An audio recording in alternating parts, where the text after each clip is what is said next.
انہوں نے کہا جی کیبنٹ میں وہی ہوگا جس کے بارے میں پارٹی جو ہے وہ فیصلہ کرے گی اور جس کے بارے میں نواز شریف صاحب بتائیں گے. انہوں نے کہا اچھا آپ کا جو وزیر خزانہ اور وزیر خارجہ وہ کون ہوگا؟ انہوں نے کہا جی پارٹی فیصلہ کرے گی اور نواز شریف صاحب بتائیں گے. انہوں نے کہا اچھا یہ بتائیں کہ اگر ہم آپ کو یہ کہیں کہ آپ نے ہر کام نواز شریف سے پوچھ کے نہیں کرنا تو یہ کیسا رہے گا؟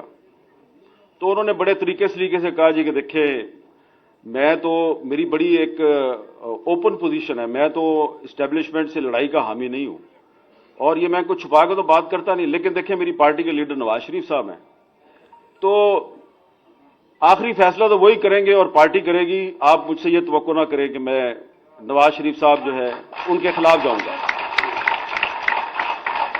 جناب وہ بڑی لمبی میٹنگ تھی اور میٹنگ کا اختتام جو ہے وہ یہ ہوا کہ شہباز شریف صاحب نے ان کو کہہ دیا جی کہ اگر آپ یہ سمجھتے ہیں کہ آپ مجھے وزیر اعظم بنائیں گے اور وزیر اعظم بننے کے لیے میں اپنے بھائی کا ساتھ چھوڑ دوں گا تو یہ میں آپ کے ساتھ جھوٹ نہیں بولوں گا, میں نے ایسا نہیں کرنا.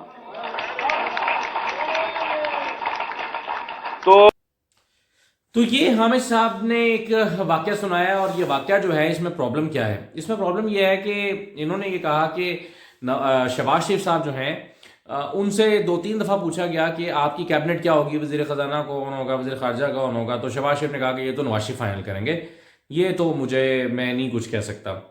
لیکن اس سے پہلے جو انٹرویو شہباز شریف صاحب نے اس موضوع پر سہیل وڑائی صاحب کو دے رکھا ہے اس میں سہیل وڑائی صاحب نے یہ لکھا تھا اپنے کالم میں کہ شہباز شریف صاحب نے یہ دعویٰ کیا کہ میری کیبنٹ فائنل ہو گئی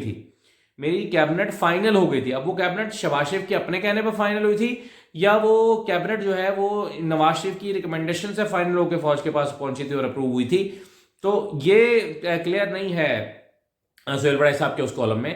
لیکن یہ ضرور کنفرم کیا گیا ان کی جانب سے کہ شہباز شریف صاحب سے کہا گیا کہ ٹھیک ہے آپ کی حکومت بناتے ہیں, ہمارے ساتھ مل کے آپ پہلے کیبنٹ فائنل کر لیں, اور وہ کیبنٹ فائنل ہو گئی تھی.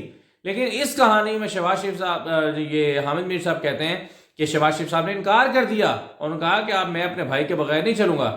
انہوں نے کہا اچھا چلو پھر ٹھیک ہے تم گھر جاؤ اور ہم عمران خان کو وزیر اعظم بنا رہے ہیں. تو یہ کہانی اور اس میں کلیپ لینے کے لیے اچھی کہانی ہے, مطلب ہو سکتا ہے حامد میر صاحب کو ایسے ہی بتائی گئی ہو, لیکن حامد میر صاحب کہتے ہیں کہ یہ ناقابل تردید کہانی ہے. یا پھر اس میں غلطی ہے یا پھر وہ جو سہیل وڑائی صاحب نے ہمیں کہانی سنائی ہے اس میں غلطی ہے. دونوں میں سے کسی ایک میں بہرحال کچھ فرق پڑ گیا جا کے.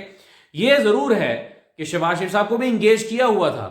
باجوہ صاحب کا یہی کمال ہے کہ وہ ایٹ اے ٹائم بہت سارے لوگ, اب تو ہمیں پتہ چل گیا نا, ایٹ اے ٹائم بہت سارے لوگوں کو انگیج کرتے ہیں. کل عمران خان بھی بتا رہے تھے اور پہلے بھی بتا چکے ہیں کہ انہوں نے 4 تو بندوں کو آرمی چیف کا لارا لگایا ہوا تھا. اور یہ بھی آپ کو پتا ہے کہ ابھی آخری دن تک جاتے جاتے وہ کہتے تھے میں الیکشن کرا رہا ہوں. تو کافی لوگوں کو تو الیکشن کا, عمران خان کو بھی الیکشن کا لارا لگایا ہوا تھا کہ الیکشن کرا رہا ہوں, ٹینشن نہ لیں. تو اس وقت بھی انہوں نے عمران خان اور شہباز شریف کو بیک وقت لارا لگایا ہوا تھا. لیکن پتہ نہیں اب انہوں نے یہ جو ہے وہ سپورٹ ہی عمران خان کو کرنا تھا یا شہباز شریف سے ناراض ہو کے انہوں نے بعد میں عمران خان کو سپورٹ کرنا شروع کر دیا. تو یہ حامد میر صاحب یا سہیل وڑائی صاحب بھی بتا سکتے ہیں, مجھے نہیں پتا کہ عمران خان کو اگر اسٹیبلشمنٹ لے کر آئی ہے اس میں تو اقتدار میں, تو کیا یہ شہباز شریف کے آپشن کے ناقابل عمل ہونے کی وجہ سے عمران خان کو لے کر آئی ہے یا شہباز شریف کو کسی اور وجہ سے انگیج کیا ہوا تھا.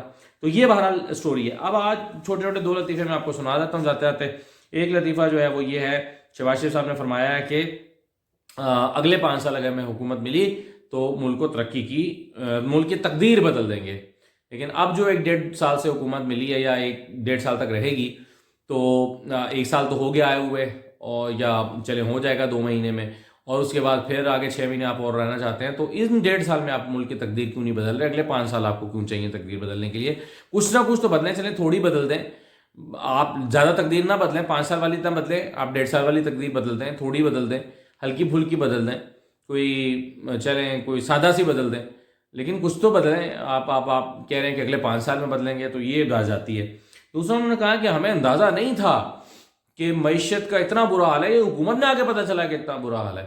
حیرت ہے, اتنی تجربہ کار ٹیم ہے آپ کے پاس, آپ کو پتہ ہی نہیں تھا. جب عمران خان یہ بات کہتے تھے تو وہ آپ مذاق اڑاتے تھے کہ تجربہ نہیں تھا ٹیم کو. آپ کی تو تجربہ کار ٹیم ہے, آپ کی ٹیم تو باہر بیٹھ کے سونگ لیتی ہے کہ ملک کے حالات کیا ہیں, اور آپ کو پتہ ہی نہیں تھا کہ ملک کے حالات عمران خان نے اتنے معاشی طور پر خراب کیے ہوئے ہیں. بہرحال یہ آج ایک دو تقریبات میں یہ چیزیں ہوئی ہیں. اجازت دیجیے. اللہ حافظ.